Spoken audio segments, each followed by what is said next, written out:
שלום, היום נלמד איך אנחנו עושים דף לוגו. אנחנו הולכים לוורד ופותחים דף חדש.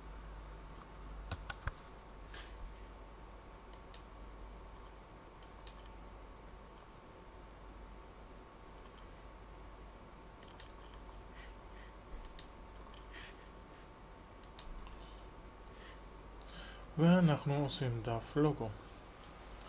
אנחנו הולכים להוספה ונוסיף תמונה. תמונה כמובן בכותרת העליונה. נבחר כותרת על הריק.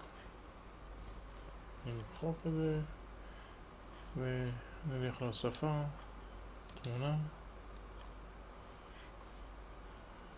נלך לתמונות, בחרנו והוספנו תמונה.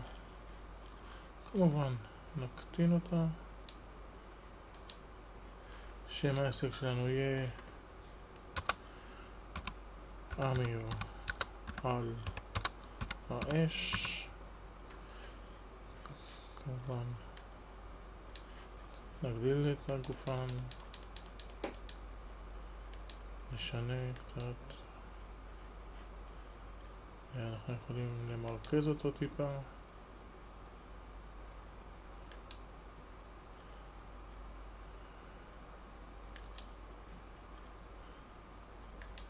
ויצרנו את הכותרת העליונה. בואו נלך לקונטנט התחתון, נלך להוספה, כותרת תחתונה,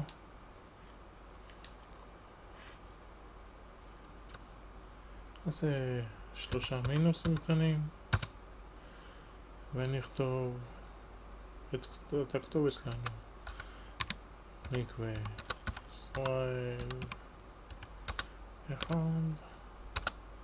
ניתן סתם מיקוד,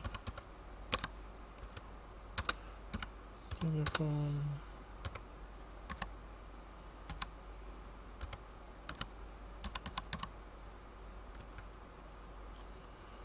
נמרכז טיפה, ובעצם סגרנו את הכל. אנחנו חייבים לשמור את זה. איך אנחנו שומרים את זה? נעשה שמור בשם, בשמור בשם אנחנו נקרא לזה על האש, וכמובן נשמור את זה כדוקומנט טמפלט. חשוב מאוד איפה אנחנו שומרים את זה, לזכור ספריות ומסמכים, יכולים לשמור את זה במקומות אחרים. ונעשה, ניתן לו גם שיזכיר לנו בתמונה ונעשה שמור.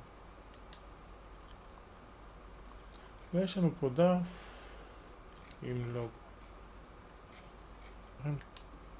הנה על האש. פתחנו את הלוגו.